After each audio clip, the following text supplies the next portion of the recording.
नमस्ते to all. William Wordsworth. कोई time waste ना करते हुए हम स्टार्ट करते हैं विलियम वर्ड्सवर्थ के नोट्स को। जितने भी क्वेश्चन हैं, जितना भी यहाँ पर लिखा हुआ है, वो आपके लिए बहुत ही इम्पोर्टेंट नहीं, मोस्ट वाला इम्पोर्टेंट होगा। एक भी क्वेश्चन मैंने यहाँ पर ऐसा नहीं दिया हुआ है कि जो आप कहते हैं कि फालतू है, बेकार है, हमें इसकी ज़रूरत नहीं है। नोट्स मेकिंग वर्क ही वहीं करता है कि जहाँ पर हर चीज़ बिल्कुल इम्पोर्टेंट आपके लिए है।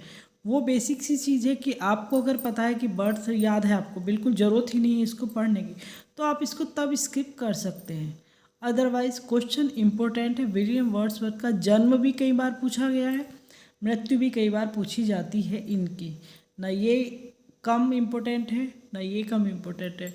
सीधा सीधा विलियम वर्ड्सवर्थ का बर्थ कब जन्म हुआ था? 1770। मृत्यु कब हुई? 1850।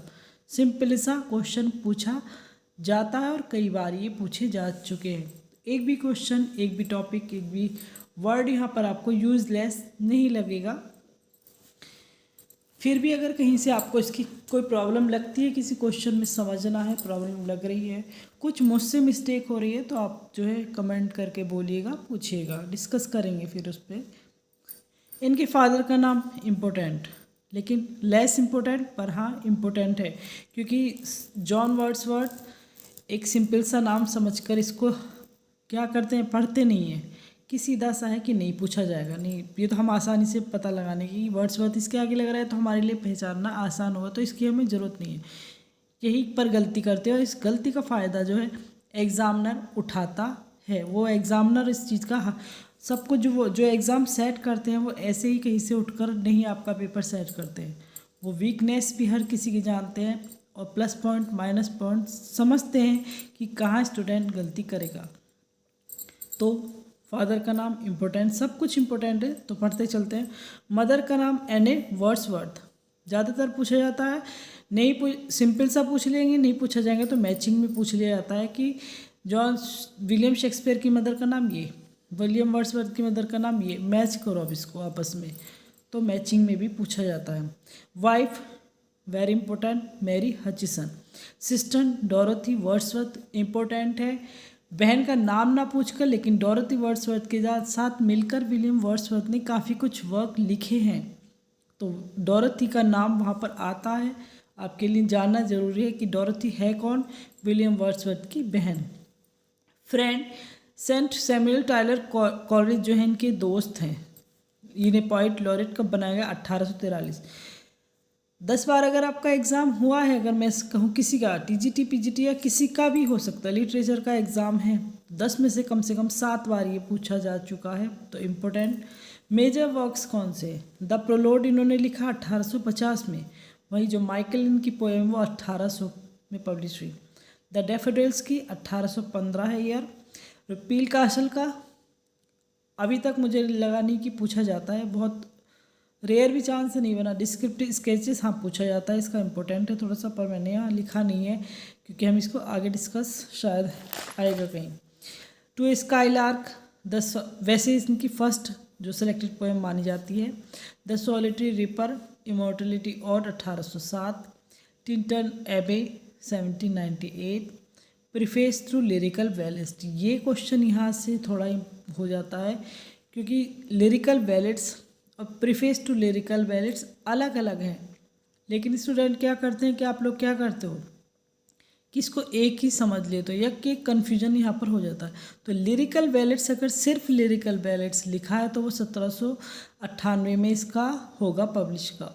Otherwise preface to lyrical ballads लिखा है तो वो 1800 होगा। तो पूरा इसका नाम आपको याद करना जरूरी है। वर्ड्सवर्थ ने कितने सोनेट लिखे हैं? तो मोर देन 500 सोनेट वर्ड्सवर्थ ने लिखे हैं। Wordsworth belong to the group, कौन से ग्रुप से बिलोंग करते थे? तो ये टॉरे ग्रुप से बिलोंग करते थे। Next question, poetry is spontaneous overflow of power feelings. Wordsworth ने ये लाइन कही है। वर्ड्सवर्थ के आइडल कौन थे? तो जॉन मिल्टन को अपना आइडल, अपना आदर्श माना है।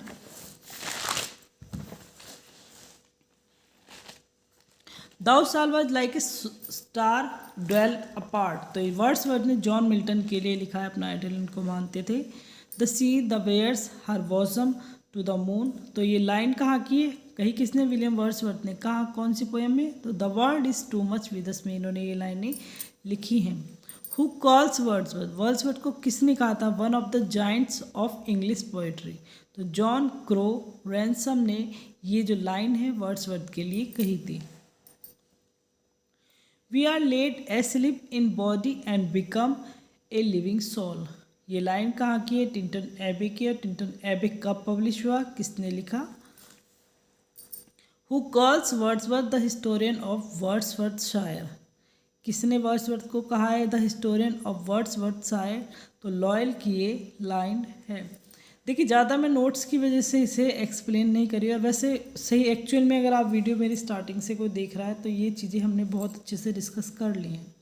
अब पर्पस क्या है कि बार बार एक क्वेश्चन को नहीं, कि अब हम ये क्या नोट्स हम बना रहे हैं, नोट्स की तरह हम इन्हें जल्दी जल्दी नोट करेंगे, फिर भी आगे भी और क्वेश्चन इनसे रिलेटेड आएंगे।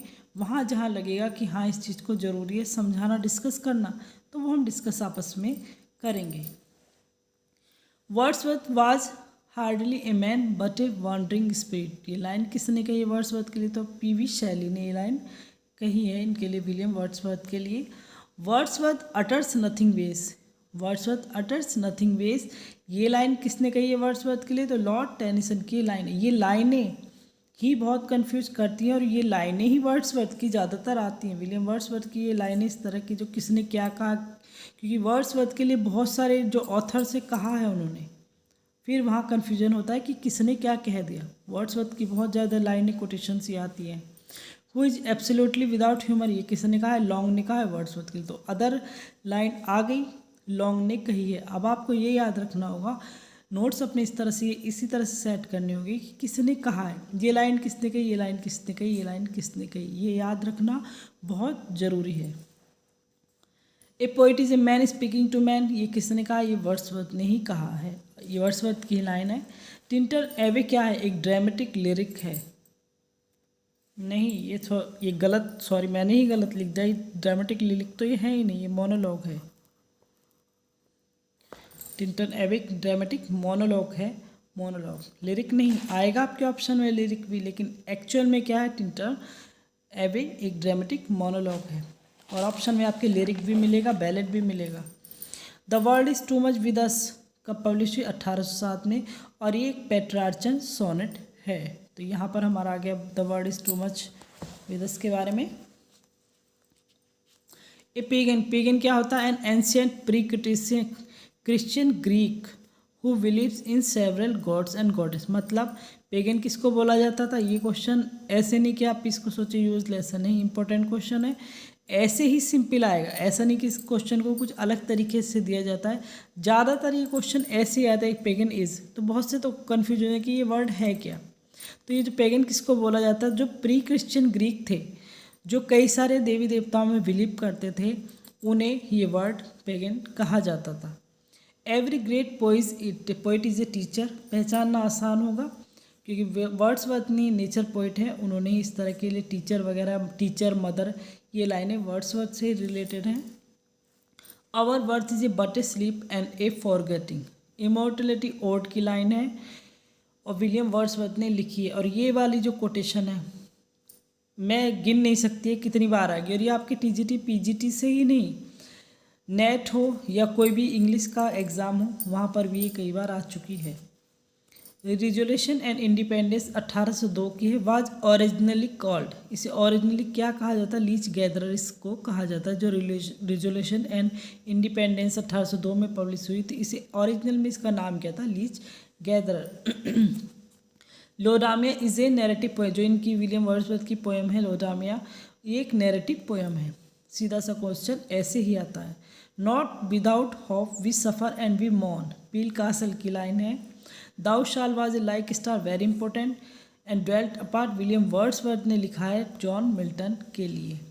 Wordsworth and Coleridge was influenced by, जो वर्ड्सवर्थ थे कॉलेज कहाँ किससे प्रभावित थे, तो फ्रेंच रेवोल्यूशन जो हुआ था उससे, फ्रांस में जो रेवोल्यूशन आंदोलन होता उससे जो है प्रभावित थे। What is common in this poem, in poem में क्या कॉमन है।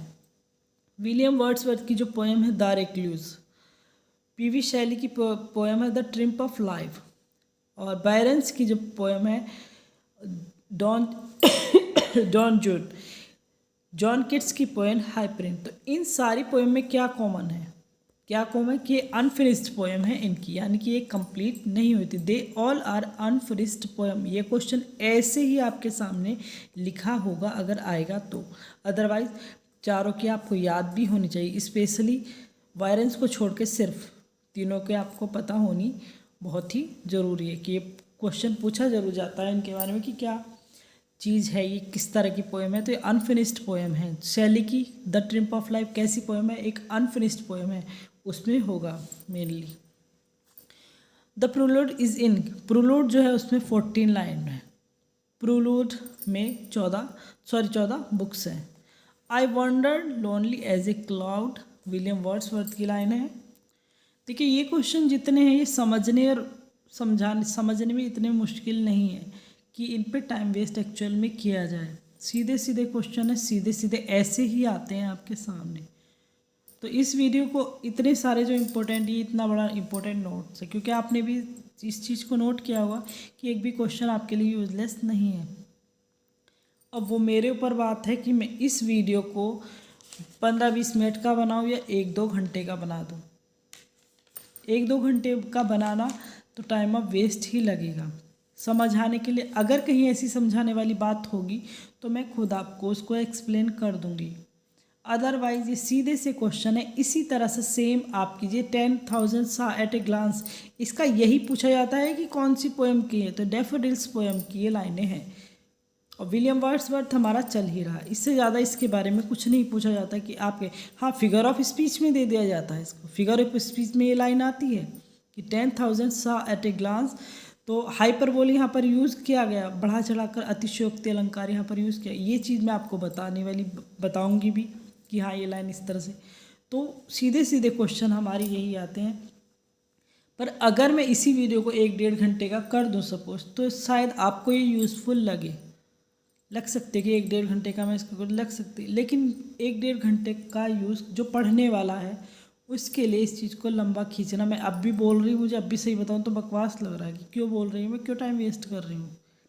मुझे तो बहुत मतलब यूज़लेस चीज़ें इसकी लगी, लेकिन फिर भी ये यूट्यूब है, इसका चीज़ अलग है कि ये सोच लो कि आपकी जल्दी जल्दी करवा। एक्चुअल में मैंने काफ़ी एक्सप्लेन, पीछे कई सारे वीडियो, मेरी 1-2 वीडियो नहीं है, मैं कम से कम 400-450 वीडियो डाल चुकी हूँ अब तक। तो मैंने बहुत बारीकी से एक्सप्लेन करती आई हूँ। अब मुझे लगता है कि जो वाकई वीडियो देख रहे हैं, चाहे एक ही है, कोई 1-2 ही है, तो मैं उनका टाइम वेस्ट तो नहीं करना चाहती। यहाँ पर सीधे से हमारे नोट्स हैं, इसे पढ़ेंगे।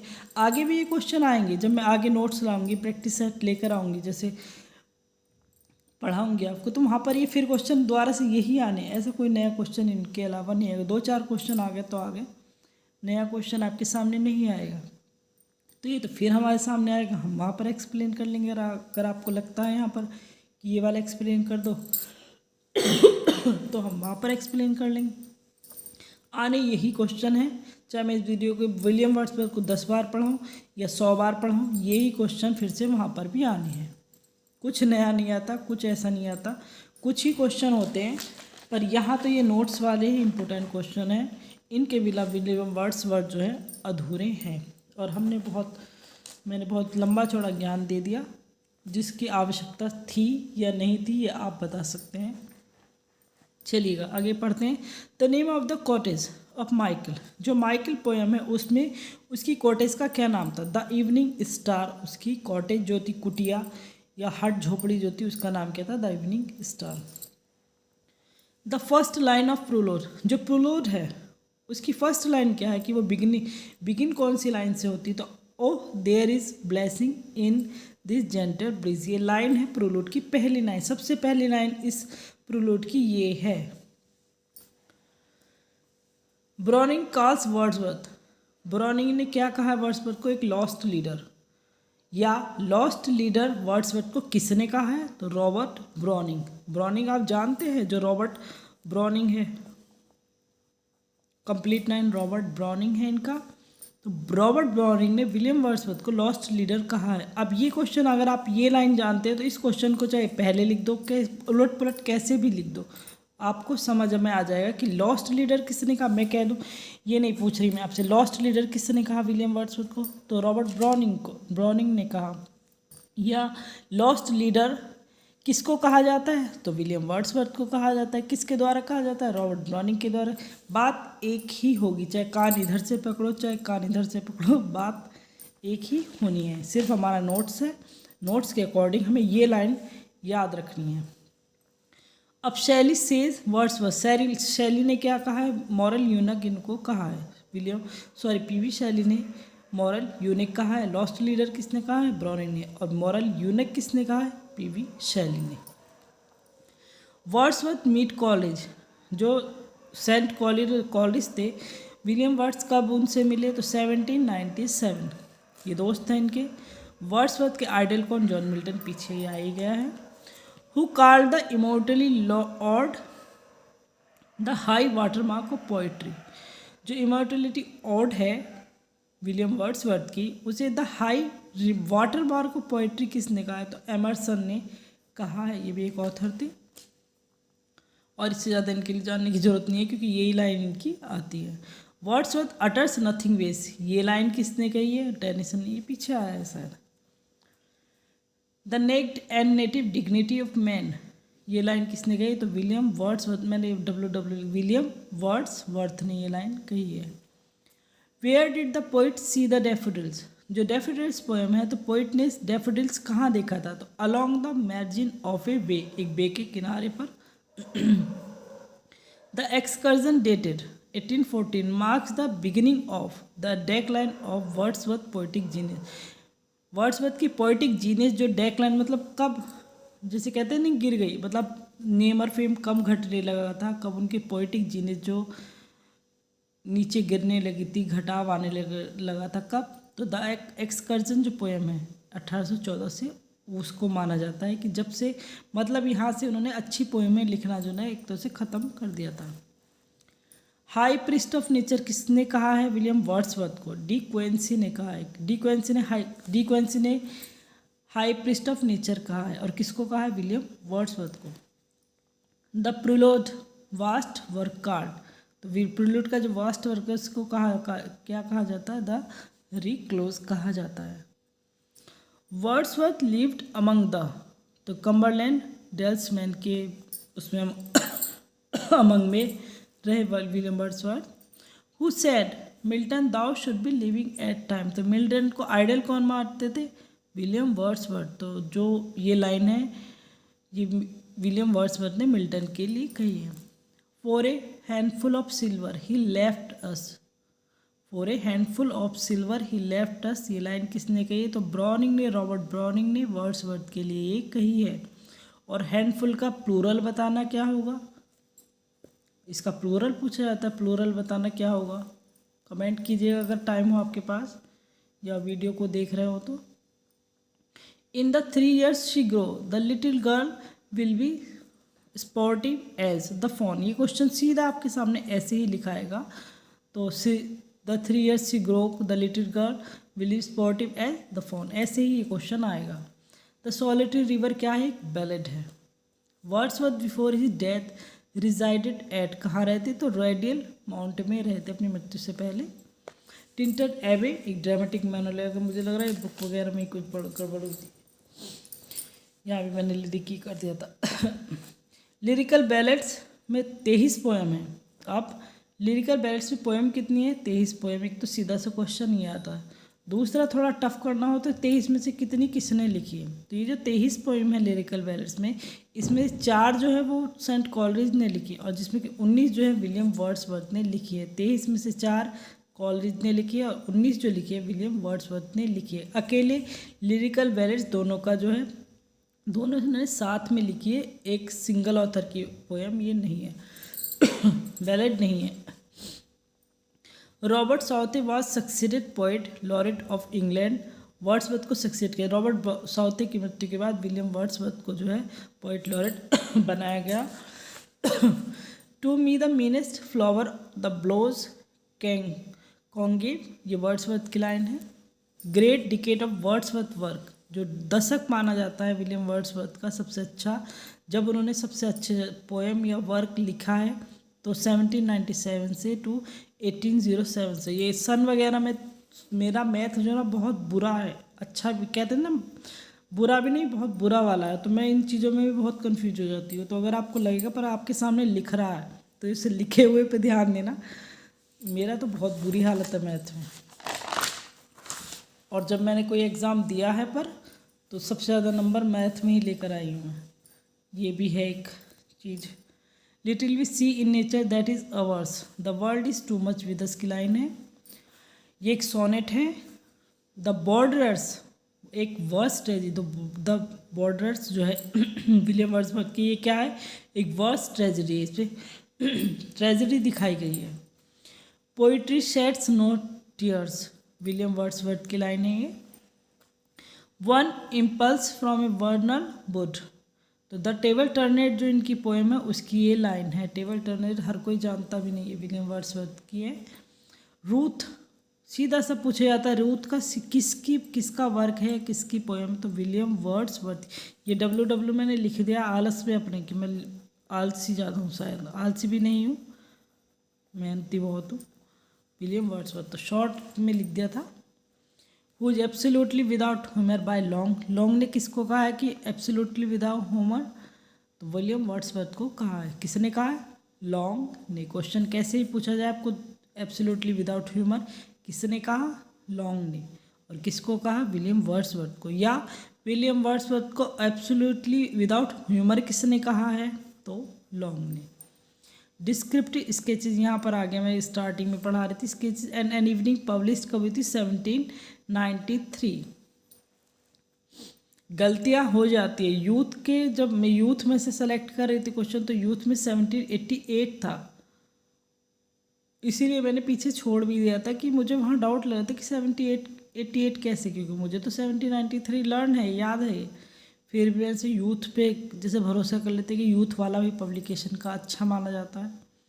फिर मैंने इसको सर्च किया तो हाँ मेरा ही सही था 1793, इसीलिए मैंने पीछे लिखा भी नहीं था डिस्क्रिप्टिव स्केचेस का सन, क्योंकि मैं वहाँ कंफ्यूज हो गई थी 1788 को। और यूथ का मैं देख रही थी उसमें 1788 जो है सन दे रखा है, जबकि एक्चुअल में क्या है 1793। तो यहाँ मैंने इसको फिर सही किया था।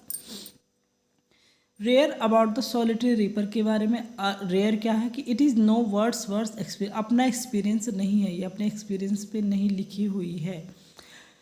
गेटिंग एंड स्पेंडिंग किसकी लाइन है, गेटिंग एंड स्पेंडिंग, ये वर्ड आपको याद रखना है। इसके आगे आपको हो सकता है कि और भी बहुत लंबा चौड़ा पैरा दे दे, आपको 2-3 लाइनें और लिख दें, लेकिन ये गेटिंग एंड स्पेंडिंग वर्ड किससे रिलेटेड है, the world is too much with us से। और किसकी पोएम है ये, विलियम वर्ड्सवर्थ की।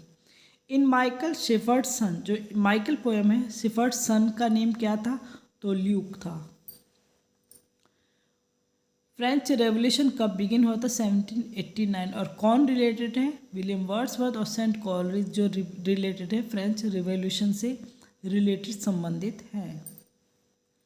Wordsworth believe in the concept of pantheism के जो कॉन्सेप्ट है विलियम वर्ड्सवर्थ उसमें बिलीव करते हैं। पैंथिज्म होता क्या है, एक जो देव पूजा या ब्रह्मवाद, मतलब इंसान, क्योंकि वर्ड्सवर्थ नेचर को ही गॉड मानते थे या गॉड में बिलीव करते थे, जब तो उन्हें नेचर एक तरह से टीचर, एक मदर है बहुत दिखी। तो एक देव पूजा, एक ब्रह्मवाद की ब्रह्मांड में कहीं ना कहीं शक्ति है, कोई पावर है जो वर्क करती है, पैंथिज्म। लिरिकल बैलेट्स ओपन, तो लिरिकल बैलेट्स हमने पीछे पढ़ा है कि 23 पोएम्स है इसमें, 4 सेंट कॉलरिज की और 19 किसकी हो गई, विलियम वर्ड्सवर्थ की। फिर लिरिकल बैलेट्स जो ओपन किसकी पोएम से होती है, तो विलियम वर्ड्सवर्थ के टिंटन एबे से ओपन होगी, मतलब पहली जो पोएम होगी विलियम वर्ड्सवर्थ की टिंटन एबे, और जो लास्ट है मतलब ख़त्म हो रही हो तो सेंट कॉलरिज की ए राइम ऑफ एंशियंट मैरियनर है। मतलब लिरिकल बैलेट्स में पहली पोएम किसकी आ रही है, वर्ड्सवर्थ की टिंटन एबे, और लास्ट पोएम किसकी है 23 में से, लास्ट वाली 23 भी किसकी है, सेंट कॉलरिज की, और कौन सी है, ए राइम ऑफ एंशियंट मैरिनर। ये क्वेश्चन इंपॉर्टेंट, बल्कि सारे इंपॉर्टेंट हैं यहाँ तो। वर्ड्सवर्थ रिविजिटेड वर्ड जरूर आप पढ़ेंगे, आपको विजिट और रिविजिट जरूर क्वेश्चन में देख रहा है। टिंटन एबे को कब रिविजिट किया था? 1800 में। Tells the scholar to do away with books and make nature his teacher. ये लाइन जो टेबल टर्न की इनकी लाइन है विलियम वर्ड्सवर्थ की। The character leech gatherer appears in, कहाँ पर? तो रिजोल्यूशन एंड इंडिपेंडेंस में ये कैरेक्टर जो है लीच गैदरर अपेयर हुआ है, दर्शाया गया। और leech resolution and independence originally क्या है? लीच गैदरर इसका ओरिजिनल नेम है। इफ सॉलिट्यूड और फियर और पेन और grief should be thy portion, तो ये वर्ड्सवर्थ ने डोरोथी के लिए कहा है। डोरोथी कौन? बहन इनकी। वर्ड्सवर्थ बॉर्न, वर्ड्सवर्थ का जन्म कहाँ होता है? कोकर माउथ में। Who called William Wordsworth egoistical sublime, तो जॉन किट्स ने कहा है। ज़्यादातर क्वेश्चन मैं आपसे पहले भी कह चुकी हूँ कि विलियम वर्ड्सवर्थ को इसने कई लाइनें बहुत है इनके ऊपर कि इन्होंने ये कह दिया, किट्स ने कह दिया, लॉन्ग ने कह दिया, ब्राउनिंग ने कह दिया, शैली ने कह दिया, बहुत लाइनें हैं। तो इसमें ही कंफ्यूज होने के चांसेस ज़्यादा रहते हैं, तो प्लीज़ कंफ्यूज मत होइएगा। मैंने मोस्टली सारी ही जो इम्पोर्टेंट लाइनें आपको नोट्स में, इस नोट्स में जो है दे दी है, तो इनको सही से लर्न कीजिएगा। इगोइस्टिकल सबलाइम किसने कहा है? जॉन किट्स ने। अब मोरल यूनिक किसने कहा है? अब आप कमेंट करके कर सकते हैं कि मोरल यूनिक किसने कहा है, बताइएगा। अगर याद हो तो आप कर सकते हैं comment. Lucy poem by Wordsworth refer to, जो लूसी पोएम से किसको रिफ़र करती है? Group of 5 lyrics. ये क्वेश्चन लूसी पोएम ये मत करना कि एक लड़की को कर रहा है और एक छोटी लड़के नहीं, एक ग्रुप ऑफ 5 लिरिक्स को जो है रिफ़र करती है लूसी पोएम्स। ठीक है, लूसी भले उनकी एक कैरेक्टर में, पोएम में कैरेक्टर का नाम था लूसी, लेकिन लूसी पोएम्स एस लगा हुआ है, by Wordsworth refer to a group of 5 lyrics. The title of Wordsworth first poetical volume descriptive sketches है, 1793 में ये पब्लिश हुई है। यहाँ पर हमारे जो है टॉप मोस्ट विलियम वर्ड्सवर्थ के क्वेश्चन हैं, जो आप रट लो, याद कर लो, कैसे भी कर लो इनको, पक्के चांसेस इन्हीं क्वेश्चन में से ज़्यादा बनते हैं आने के। अदरवाइज़ कुछ क्वेश्चन और भी निकलते हैं, क्योंकि भाई 100% गारंटी नहीं ले सकते हमें, पर मैं यहाँ पर 99% श्योर हूँ कि यहीं से जो ज़्यादातर क्वेश्चन बन जाते हैं। ठीक है, फिर भी जो क्वेश्चन और रह जाते हैं हम आगे उनको डिस्कस करेंगे। यहाँ पर आप इन्हीं को पढ़िएगा, इन्हीं को लर्न कीजिएगा, क्योंकि इन्हीं से रिलेटेड क्वेश्चन और बनते हैं। जो क्वेश्चन और भी बनेंगे तो इनसे रिलेटेड ही बन सकते हैं, या फिर कुछ अलग से कोटेशन किसी और की दे दी, बाकी ऐसे ज़्यादा कुछ बनता भी नहीं है। यही टॉप मोस्ट जो क्वेश्चन है। प्रॉब्लम आई हो कोई तो कमेंट कर सकते हैं, पूछ सकते हैं। एजुकेशन इससे संबंधित अपने अच्छा आपका एग्ज़ाम जो क्लियर हो जाए, वैकेंसी पढ़िएगा, ध्यान दीजिएगा इम्पोर्टेंट चीज़ों पे। Thanks a lot.